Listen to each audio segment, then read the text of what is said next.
Hello everybody, welcome back to another video where today I'm going to be showing you how to make the ultimate piston cannon sniper rifle with functioning scope. So here it is. As you can see, it is quite small and compact. It uses the pistons right here to launch the projectiles at a higher rate than ever before possible, and it uses this side right here as a counterbalance to cancel out recoil. And this right here is the functioning scope. So, once you get in the vehicle, you can go in first person for the standard field of vision and shooting. But when you need to get things that are a little smaller and further away, you can press 1 and get into the sniper camera. And now I will show you how to build it. Alrighty, so while I build this, I'm going to have this down here to make sure that I do not make any mistakes while I am demonstrating this tutorial. So the first thing I want to do is you want to get out a seat. It doesn't really matter what seat you use, preferably the Space Fighter cockpit because it looks awesome. Then you are going to want to place a 2x2 block on the front of your creation, and then place 4 pistons like this on the face of it. Inside the menu of these pistons, set the speed to -100 and starting position to 0. Set the negative output to whatever you want the firing button to be, and take away the control on that and set the auto reset to on. This way, when you're finished firing, it automatically retracts. I recommend using 5 stacks of pistons for long range sniping, so I'm going to go 2, 3, 4, 5. Then you're going to find your gun of choice. Tank cannon usually works the best, but you can also use gunpowder cannons and whatnot.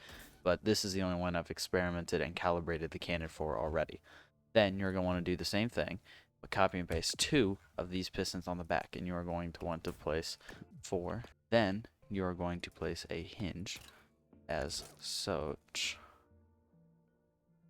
Then you are going to place a hinge like this, and you are going to put a pipe piece like that.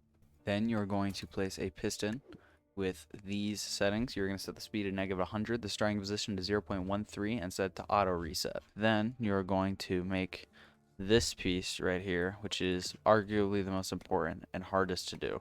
You are going to get a few pipe pieces like this. You're going to get a glass block like here. So you're going to paint it all black and you're going to turn it to glass. And this sensor here isn't entirely necessary, but I find it useful because it gives you this little tone generator that lets you know if something's obstructing your firing range, like if this is going to smack into something or not. So I find that kind of useful, but you don't need it. But this glass block right here, so I put a little target right here to, show the reticle for where you're aiming. So you're going to select the target, you're going to select clear on the bottom and red on the top, or whatever color you want your reticle to be, and center it the best you can right on the stud right here. Then, depending on how accurate you want to be, you can increase or decrease this field of vision depending on how much you want to zoom in. So 50 is like my sweet spot, but you can increase it or decrease it or whatever you want. So if you increase this number, it's going to be closer to player field vision, but if you decrease it all the way to 5, it's going to be like super zoomed in. So that's what you got to do with that. I recommend putting it on 1 and setting it to toggle. And for this hinge, you're going to want to set it to 1 on toggle, set the speed to 2 or whatever you want it to be, angled 90 degrees, steering help off, and that'll do that part. Then you're going to want to do this bottom piece like so.